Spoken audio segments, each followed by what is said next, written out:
How to fix Discord crashing. Today guys I have the solution how to fix and solve this problem. Just watch this video till the end.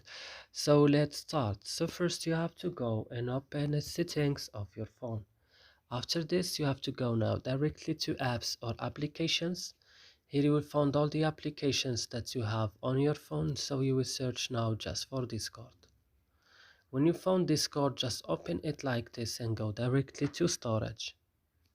Then go to clear data, click OK and go back and click on force stop and click OK. And the last things is to go into Play Store and updating your Discord again. And that's it. I hope this video is helpful for you. Don't forget to like and subscribe in our channel. See you in another video.